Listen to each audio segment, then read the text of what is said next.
Well, you can't go wrong with Oysters Rockefeller, and today we are in the kitchen with 7C Seafood. I am with my friend Henry Ford. So good to see you. Good to see you.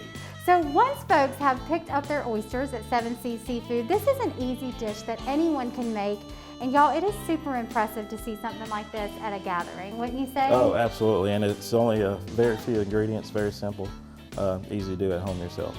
Absolutely. So I want to talk a little bit about shucking oysters first, because not everybody's great at this, but you're actually a pro, right, Henry? Oh yeah, I've shucked quite a few. So first we're going to shuck our oysters. Show us how it's done. All right, so we're going to grab an oyster here. You want to? Sure, yeah. All right. Here you go, and with your dominant hand, and just go in right there, and you're going to kind of flip your wrist. Exactly. Oh, I think that one was a little loose. I got lucky with that, but I see the premise there. Yes, ma'am. And man, look at these oysters. They are huge. That's a beautiful oyster. Y'all get these fresh daily, right? Yes, ma'am. If not every day, every other day we get oysters. Oh my gosh, fresh. so and good. They sell out every day. I can see why. They smell amazing. So once we've shucked the amount of oysters we would like to serve, what's our next step? All right, so we're going to put that guy right there, and we're going to start building our dish. So first, I always like to use some bacon. Take my bacon. On the top we go there. And of course, you've been amazing. You've already pre-cooked all this stuff, so you're just going to cook that bacon up first. And the amount of bacon you want is your personal preference. I like a lot of bacon. I don't know about y'all, but bacon makes everything better. Same. Man, this looks amazing. Yep. So we'll get our bacon. Awesome. Here we have it. Love the bacon, and once we've got our bacon, what's our next step? So I always like to put just a little bit of garlic, just to give it a little bit of a kick, you know. Not everyone likes a whole lot of garlic. I personally don't like to use onions, but garlic kind of gives it. Use onions then. Yeah, exactly, but I like to use garlic. So we're just going to give these guys a little dab of garlic.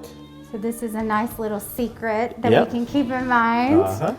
Make sure it's a little extra special. And if y'all didn't know, Henry makes all sorts of delicious things at 7C Seafood. I have tried the pickled shrimp, and it is out of this world. Oh, it is. I'm the in-house chef, so to speak. Oh my gosh. Yeah. You never know what you're going to find there, and it's always delicious. All right, so now that we've got our garlic, we've got our spinach. We just sauteed our spinach in a little olive oil and some white wine, a little bit of heavy cream.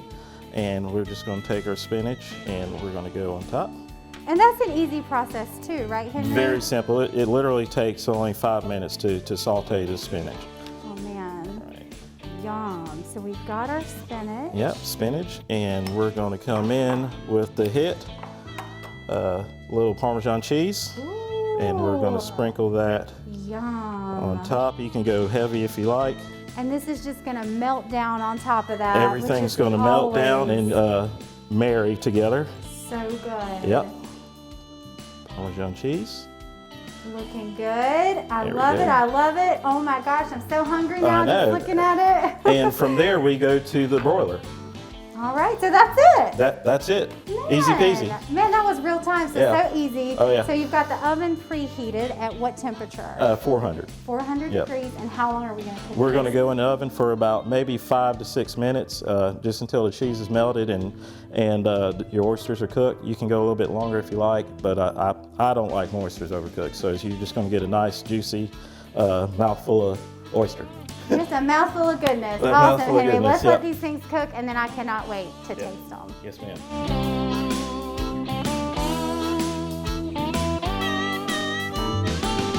And TV magic. Y'all check out this finished product, and man, does it smell delicious, Henry. Man, it smells so good. So talk to us about these finishing touches here. All right, so basically I've got some dried parsley. It's just so much easier to use the dried parsley versus chopping all the fresh stuff up yourself. You'll get the same end result. So we'll just sprinkle some parsley on top. Make sure everybody gets a little dab of parsley. Share the love, right? And from there, we're going to just squeeze some lemon juice on top. Fresh lemon juice, which we carry at our store. Love it. Yep.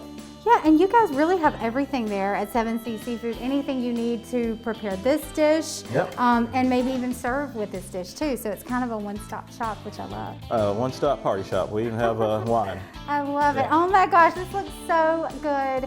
Henry, thank you so much for sharing Thank this you so recipe much. with We're us. about to dig in. We are. Hey, yeah, how did I forget that? Let's give it a little taste test here. All right, look at this. These oysters are huge. Oh, man. Oh, man. Look at that. Warm That's a to good one. perfection. Mmm. Good? So good. Yeah. Hats off to the chef. Hats off to the chef, absolutely. Oh my gosh. So good, Henry. I have no words, guys. It's really that delicious. Thank you so much. Again, thank you so much for having ma'am. us in the kitchen and sharing this awesome recipe with us. Hopefully you guys can use it this holiday season.